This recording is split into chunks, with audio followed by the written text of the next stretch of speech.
ஓசியா 2ஆம் அதிகாரம். உங்கள் சகோதரரை பார்த்து அம்மி என்றும் உங்கள் சகோதரிகளை பார்த்து ருகாமா என்றும் சொல்லுங்கள். உங்கள் தாயோடே வழக்காடுங்கள். அவள் எனக்கு மனைவியும் அல்ல, நான் அவளுக்கு புருஷனும் அல்ல. அவள் தன் வேசித்தனங்களை தன் முகத்தினின்றும் தன் விபச்சாரங்களை தன் ஸ்தனங்களின் நடுவினின்றும் விலக்கி போட கடவள். இல்லாவிட்டால் நான் அவளை நிர்வாணமாக உரிந்து அவள் பிறந்த நாளில் இருந்த வண்ணமாக அவளை நிறுத்தி அவளை அந்தரவளியைப் போலாக்கி அவளை வறண்ட பூமியைப் போல் விட்டு அவளை தாகத்தால் சாக பண்ணுவேன்.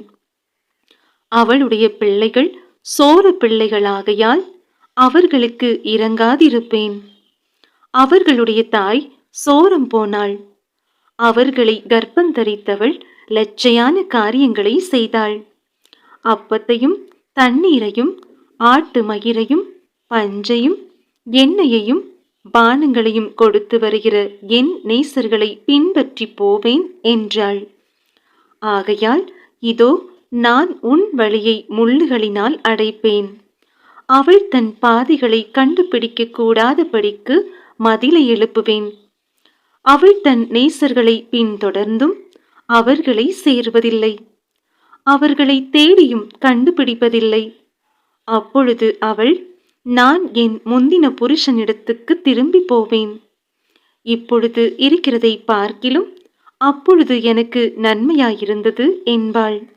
தனக்கு நான் தானியத்தையும் திராட்சரசத்தையும் எண்ணெயையும் கொடுத்தவரென்றும் தனக்கு நான் வெள்ளியையும் பொன்னையும் பெருக பண்ணினவர் என்றும் அவள் அறியாமற் போனாள். அவைகளை அவர்கள் பாகாலுடையதாக்கினார்கள். ஆதலால் நான் என் தானியத்தை அதின் காலத்திலும் என் திராட்சரசத்தை அதின் காலத்திலும் திரும்ப எடுத்துக்கொண்டு அவளுடைய நிர்வாணத்தை மூடுகிறதற்கு நான் கொடுத்திருந்த ஆட்டு மயிரையும் சணலையும் திரும்ப பிடுங்கிக் கொள்ளுவேன். இப்போதும் அவளுடைய நேசர்களின் கண்களுக்கு முன்பாக அவளுடைய அவலட்சணத்தை வெளிப்படுத்துவேன். ஒருவரும் அவளை என் கைக்கு நீங்களாக்கி விடுவிப்பதில்லை.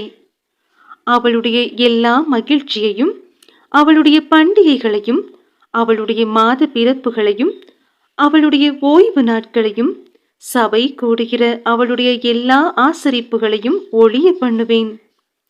என் நேசர்கள் எனக்கு கொடுத்த பணயம் என்று அவள் சொன்ன அவளுடைய திராட்சை செடிகளையும் அவளுடைய அத்தி மரங்களையும் நான் பாழாக்கி அவைகளை காடாய் போக பண்ணுவேன். காட்டு மிருகங்கள் அவைகளை தின்னும். அவள் பாகால்களுக்கு தூபம் காட்டி தன் நெற்றி பட்டங்களினாலும் தன் ஆபரணங்களினாலும் தன்னை சிங்காரித்து கொண்டு தன் நேசரை பின்தொடர்ந்து என்னை மறந்து போன நாட்களின் நிமித்தம் அவளை விசாரிப்பேன் என்று கர்த்தர் சொல்லுகிறார். ஆயினும் இதோ நான் அவளுக்கு நயங்காட்டி அவளை வனாந்தரத்தில் அழைத்து கொண்டு போய் அவளுடைய பட்சமாய் பேசி அவ்விடத்திலிருந்து அவளுக்கு அவளுடைய திராட்சை தோட்டங்களையும் நம்பிக்கையின் வாசலாக ஆகோரின் பள்ளத்தாக்கையும் கொடுப்பேன். அப்பொழுது அவள் அங்கே தன் இளவயதின் நாட்களிலும் தான் எகிப்து தேசத்திலிருந்து வந்த நாளிலும் பாடினது போல் பாடுவாள். அக்காலத்தில் நீ என்னை இனி பாகாலி என்று சொல்லாமல் ஈஷி என்று சொல்லுவாய் என்று கர்த்தர் உரைக்கிறார். பாகால்களுடைய நாமங்களை அவள் வாயிலிருந்து அற்று போக பண்ணுவேன். இனி அவைகளின் பேரை சொல்லி அவைகளை நினைக்கிற நினைப்பும் இல்லாமற் போகும். அக்காலத்தில் நான் அவர்களுக்காக காட்டு மிருகங்களோடும் ஆகாயத்து பறவைகளோடும் பூமியிலே ஊறும் பிராணிகளோடும் ஒரு உடன்படிக்கை பண்ணி வில்லையும் பட்டயத்தையும் யுத்தத்தையும் தேசத்திலே இராதபடிக்கு முறித்து அவர்களை சுகமாய் படுத்து கொண்டிருக்க பண்ணுவேன். நித்திய விவாகத்துக்கென்று உன்னை எனக்கு நியமித்துக் கொள்ளுவேன். நீதியும் நியாயமும் கிருபையும் உருக்க இரக்கமுமாய் உன்னை எனக்கு நியமித்துக் கொள்ளுவேன். உண்மையாய் உன்னை எனக்கு நியமித்துக் கொள்ளுவேன். நீ கர்த்தரை அறிந்து கொள்ளுவாய். அக்காலத்தில் நான் மறுமொழி கொடுப்பேன் என்று கர்த்தர் சொல்லுகிறார். நான் வானங்களுக்கு மறுமொழி கொடுப்பேன், அவைகள் பூமிக்கு மறுமொழி கொடுக்கும்.